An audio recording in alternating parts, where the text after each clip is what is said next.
democracynow.org, the War and Peace Report. I'm Amy Goodman. Well, voters in El Salvador are heading to the polls Saturday for a historic presidential election. Polls project the leftist FMLN party will take power for the first time, ending 2 decades of conservative rule by the Arena Party. The FMLN's a former guerrilla group that fought El Salvador's U.S.-backed military government in a civil war from 1980 to 92. Last week, 30 members of the U.S. House of Representatives sent President Obama a letter calling for U.S. neutrality in Saturday's election. Historically, the right-wing Arena Party has had close ties to Washington. 5 years ago, the Bush administration was accused of threatening to cut off aid to El Salvador if voters supported the FMLN. We're joined now from the Capitol Rotunda by Democratic Congressmember Raul Grijalva of Arizona. He co-authored the letter to President Obama. He's co-chair of the Progressive Caucus. We don't have much time, Congressmember Grijalva, but explain what you're calling for right now, what you asked President Obama to do. Well, thank you, Amy.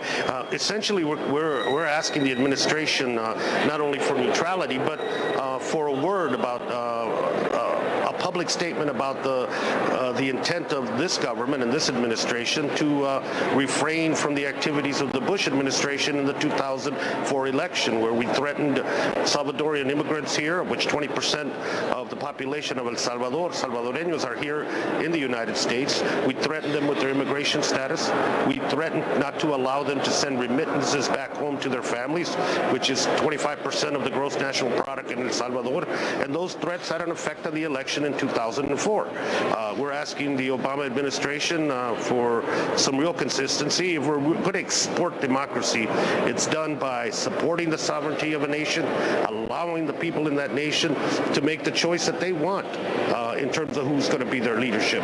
And in this election on the 15th in El Salvador, where the left has an opportunity to take control of a government, it's a trend that's going on in Latin America. And we're asking the administration for neutrality, just as we want elections here in this country not interfered by any other foreign power. And what response have you gotten from President Obama? The indications are that they're going to hold to neutrality.